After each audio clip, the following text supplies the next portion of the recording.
What's up, mortals? It's Dante from the anime Underworld, and today we are going over chapter 246 of Four Knights of the Apocalypse, titled The Difference in Ability.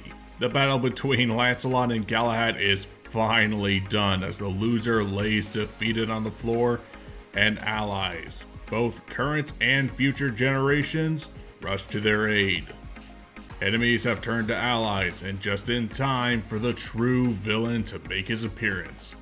What do I mean by that? Well, let's get into it.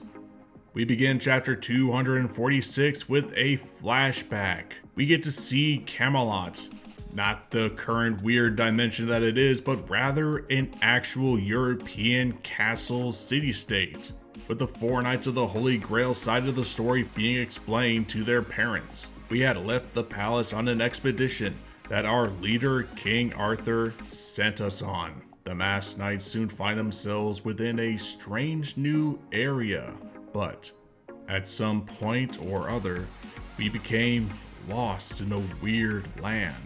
It's then that the Knights of the Holy Grail find themselves in a very familiar throne room with a very familiar face looking at them.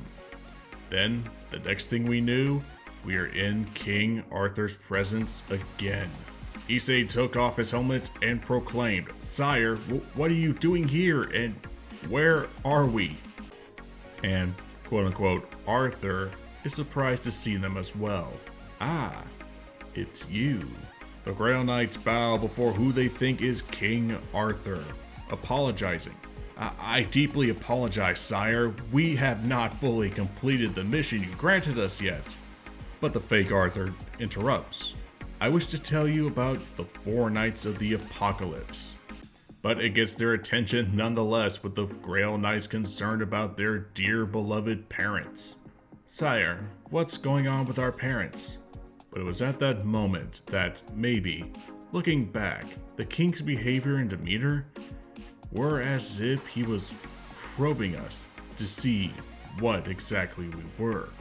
Then told the Knights of the Holy Grail his supposed truth. A group of four charlatans are going around posing as them.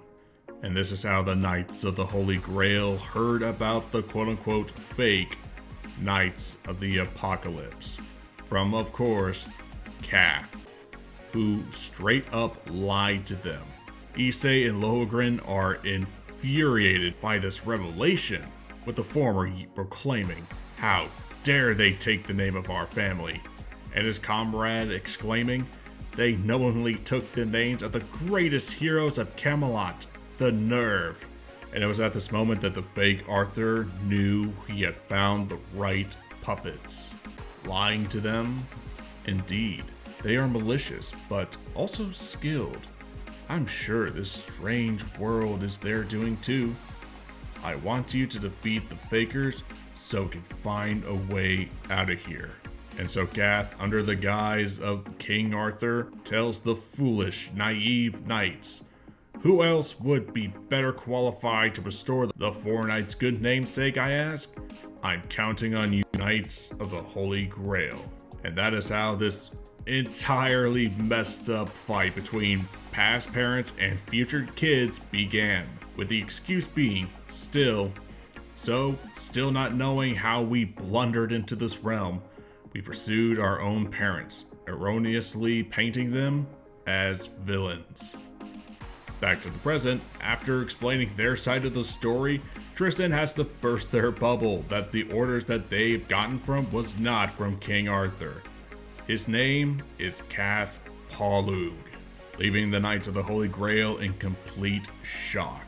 The four Knights of the Apocalypse explain who the real villain is. He stole the chaotic force from King Arthur, then transformed into the king himself. He's a monster using the chaos-born Camelot as a base for their invasion. So you could say that Cath was secretly a wolf in sheep's clothing, or as I'd like to call it, being a reverse furry. It's then that Tristan revealed to them that they have been played for fools. "I'm afraid he deceived you and took advantage of you, so he could do away with us, the four Knights of the Apocalypse, with their future children in disbelief. Lohengrin is rightfully infuriated that she got played for a fool. How awful, pointing your own children at you. Contrast to Cardias, who can't believe that they're in the past right now. With Gawain still in her mage form telling them, if you are indeed our children, then your presence here is proof enough. A little bit of Merlin is starting to show through Gawain as she explains. As I understand it, chaos can will worlds, people, even gods into existence on a whim. Sending people 10 or so years back in time isn't at all impossible. But Lancelot doesn't believe this. He says, no way, impossible, with sweat beating down the side of his face.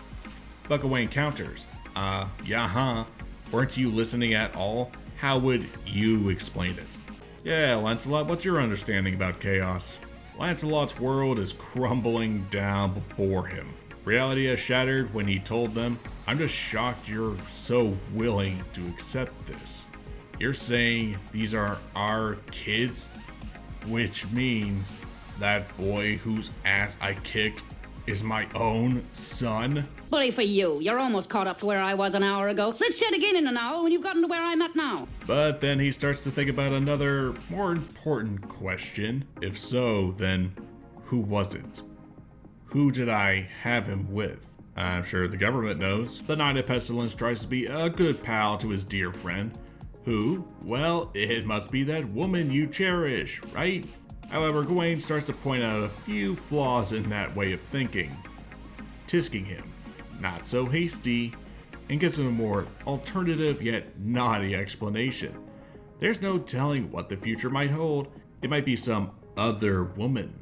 Percival knows that that's not his case, and tells him, maybe we're better off not knowing, huh? Yeah, aside from telling them who sent them to kill them, maybe it's best if they don't explain anything more about the future. Keep your mouth shut! Can't warn us about our future, you'll disrupt the time stream! Haven't you ever seen any movie? Meanwhile, the Son of War is finally starting to wake up, and his first words after opening his eyes, I blew it. Said like a true loser. But as he wakes up, his eyes behold Lywarsh, as he noticed that he is sleeping within her mighty lap, much to the humor and teasing of his comrades as he leaps right out of her lap. It should have been me. It should have been me. Once back on his feet, he gazes at his opponent, the victor of his battles, and then finally, after being told numerous times who he actually is, Galahad finally accepts that Lancelot is really Lancelot, and therefore, you really were my father? And Lancelot's just in full denial, sweat dripping down from the side of his face and blushing red like a tomato. No! Both father and son are trying to come to terms with what the heck is going on with the reality that they once knew. Galahad proclaiming, but only the real Lancelot has what it takes to beat me that easily. Lancelot, still in denial, yells back, yeah, because I am the real Lancelot, but I don't know who the hell you are, man. Like father, like son. So now it's Galahad's turn to try to convince Lancelot that he is indeed his son. And oh boy, is this funny. You are too young to be my dad. 'Cause I'm not your dad, okay? But if you are the real Lancelot, you couldn't not be my dad.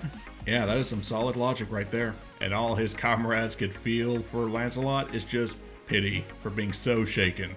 While Gawain is finding this just so funny. Galahad tries his best to think of a way to convince Lancelot that he is indeed his son. I mean, the eyes don't give it away. But then he comes to the realization there is one thing he could say to convince him. With his back turned, Galahad tells Lancelot, can't grow up big and strong without enough sleep. And once he heard those words, Lancelot turned towards Galahad as he explains, you always tell me that, but I still stay up late all the time. Maybe it's why I'm still so short at age 18. My God, when do you grow? Galahad continues to shine light on this revelation to Lancelot. That was the first thing you said to Mom, wasn't it? You both said it at the same time. just as Lancelot thought back to 2 years ago, back when they first arrived in Leonis and looking for Gawain, when they both said at the exact same time, can't grow up big and strong without enough sleep. Yep, Galahad just told Lancelot the story of how he and Guinevere first met. Much to the confusion of the 4 Knights of the Apocalypse because they were doing different things at that time, but this was all the confirmation that Lancelot needed to hear, saying to Galahad, wait, so your mom is... Okay, I'm not going to go into full detail here, but I still do not like this ship, for many reasons. Why? Well, wait until the 31st where we're going to have a special video about Lancelot, the God of War. But for now, know that I am not a huge fan of this ship, and we're going to talk about it later in the future. But back to the present, a familiar face walks in on the conversation between the current generation and future generation of Britannia's heroes. Well, darn, not even their flesh and blood could do it. I was hoping you could have offed at least half of them for me. The young knights of the future Camelot behold its king. King Arthur? But their past parents revealed to them, no, it's you, Cath Palug, isn't it? Logren doesn't believe it. Is that really the monster? It sure looks like the king. Cath walks in thinking that he can pull off the Arthur disguise. Oh, you knew that already? As Percival clarifies, yeah, we met the real King Arthur a bit ago. With his eyes darkened and his teeth sharpened, Cath is no longer hiding who he really is. Well, how helpful. So what'll it be? Would you mind telling me where he's located? Maybe if you said please, maybe he would oblige. That's the power of please, kids. But no, it's not going to take a pretty please to convince them to lead them to King Arthur. The heroes of Britannia drew upon whatever weapons that they had left, and Lancelot joins the party by grabbing Issei's spear, telling him, let me borrow this. Not that Issei is going to object to that. Be my guest. The God of War flexes upon the usurper of chaos by demonstrating his impressive spear-twirling skills, and then mocks him. Not too smart, huh? First, your ridiculous plan fails, and now you're just gonna let us beat you up? I mean, he's got you there. That is pretty stupid. Cath stops being a reverse furry and reverts to his true, monstrous form. His body twisting and turning into something monstrous and demonic. Yes, I'll admit that strategy wasn't too successful, but they were only meant to buy me time. Time I could then devote to my next move. Now no longer disguised as King Arthur, Cath stands before them in a monstrous yet incomplete form. His body is struggling to maintain some semblance of a physical form, with parts of him just oozing like goo. That's the monster who turned into King Arthur? Yes, Cath, the reverse furry. The God of War is not afraid. In fact, he mocks him. Didn't my dad and his pals mess you up bad? Bet you still got a lot of damage left. And it's then that Cath pulls out his trump card. His next move. From wherever, I'm not sure where he pulled those from, he pulls out the decapitated heads of the king and queen of Camelot, Guinevere's parents, asking him, tell me, do you know this? The knights are disgusted, horrified that Cath would show them such a thing. But to his surprise, that's not what he wanted to show them, telling them, oh, sorry, not them, and then just throws their head like they were trash. I keep forgetting how messed up this cat is. Sorry, wrong pocket. He then proceeds to look for what he was really trying to do through his, pockets, and then finally pulls out what he was really looking for. So, do you know this then? He pulls out a bloodied, bruised, and tear-filled eyed Guinevere, holding her hostage before the God of War, much to Lancelot's shock and to the surprise of his own comrades, to finally see the quote-unquote woman that Lancelot is in love with.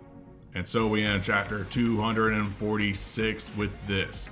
Lancelot, spear in hand, ready to go face to face against the usurper of chaos, with Guinevere being held hostage.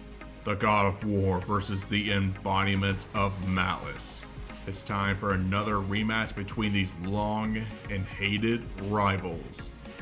If you love Four Knights of the Apocalypse and 7 Deadly Sins material, hit that like button, comment down below what you thought about this chapter and the review, and subscribe to the channel for more content coming your way in the near future. Stay tuned for next Friday on July 31st for a special Friday video to celebrate my birthday and the anniversary of this channel. So stay tuned for that. This has been Dante from the Anime Underworld, and I'll see you mortals later.